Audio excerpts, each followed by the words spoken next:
of every new year, many of us set goals. However, I think most of us are more familiar with it looking like this. Before we know it, the goals we have now are the same ones we've had for the past year, or that they may have appeared in every one of our New Year's resolutions. We just never seem to get around to them. Time passed by and we're still no closer to where we want to be, only more disappointed in ourselves. It can be very frustrating. And that's why I'm here today to share with you the story of how I stopped pushing my goals back. I've always wanted to read more books and expand my horizon. But like you probably guessed, I never got around to them. However, sometimes a bit of inspiration can be everything. In February of last year, I was scrolling through Instagram when I came across a post from a movie series fan account. The post simply had a large 361 in the middle. At the time, it was a few days short of a year before when the sequel would be released, hence the account was simply counting down the days to that release. Now, I thought that was pretty cool, so I went into the bio and seen that they've counted down every single day from 365 to, well, when I seen it, at 361. It somehow just provoked so much emotion in me and got me thinking of all the things I could do and achieve in a year's time, but also of how fast 365 days could pass by if I choose to sit around and do nothing. That was when a crazy idea came to me. What if one read a book every single day for an entire year? That would be an enormous amount of self-improvement, just what I was looking for. However, that was also not very realistic, considering I'm already in high school, spending 7 hours a day in class, taking multiple college-level courses, and doing a number of extracurriculars as well. But I thought, nevertheless, over the course of the next year, I still want to read as many books as I can. So that became my goal. I started a monthly spread journal with little boxes for each day. And whenever I finished a book, I would write down the title of the book in the box of the day when I finished it. It made me feel really accomplished. And I just became happier with myself. It also created an urge for me to spend my free time reading instead of scrolling on my phone, which, to be honest, I haven't really felt before. Of course, it was not all flowers and sunshine. There were definitely times where there were much more fascinating things I could be doing, or that I already have too much work on my hands already. But I'm glad I stuck with it. Over the course of the last year, I read around 2 books a week and over 100 books in total. Because I didn't want to focus on quantity instead of quality, I would also try to read novels that are at least 200 to 300 pages long and as many non-fictions as fictions. This ranged through everything, from popular teen novels such as The Glass Castle and The Girl on the Train, to seminal works such as Foy's The Interpretation of Dreams and Shakespeare's plays, to mind-changing literature such as The Kite Runner and Secondhand Time. All of this helped me better my writing and provoke deeper thoughts within me.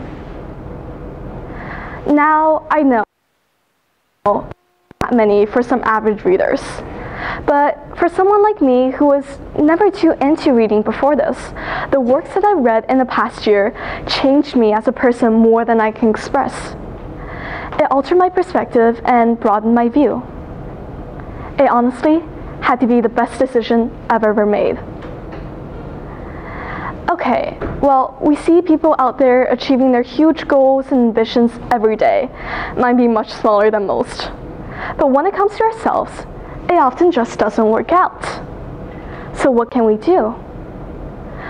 Well, for one, I found that us as people are so much better at keeping our promises to other people than to ourselves. Think about it. If one was not able to finish a paper for class the night before, what would they do?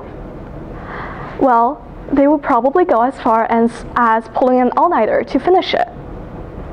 But when it comes to ourselves, if we were too tired to go to the gym today as planned, we probably just wouldn't go. It's obvious how much more we're willing to sacrifice to keep our words to others because we know there are consequences associated with not following through. But when it comes to promises we make to ourselves, there are no consequences to breaking them. And we know that, and that's exactly why we break them. How I got over this problem was by setting specific goals for myself in the form of assignments. For example, if I were to read 2 books this week, I would set out due dates for them. Say 1 by Thursday and 1 by Sunday. Then I'll simply place those assignments I made for myself among the ones assigned to me for my classes. And I'll just treat them all equally. I know this sounds all too simple and perhaps too easy, but it really worked for me and I would urge you to try the same. Something else I found was that you absolutely cannot stop before you reach your goal, because it just takes that much more energy to resume a plan. Chasing a dream is like driving a car. A car takes much more energy to start up from a static state than at any point while it's continually moving. We usually set goals for ourselves at moments when we feel incredibly inspired, and it is those moments that provide great amount of energy for us to smoothly start our engine and get the car running. As we follow through with our plan, there's this momentum, and just like the car, there's this momentum that keeps us going without needing nearly as much energy as it took to start the car.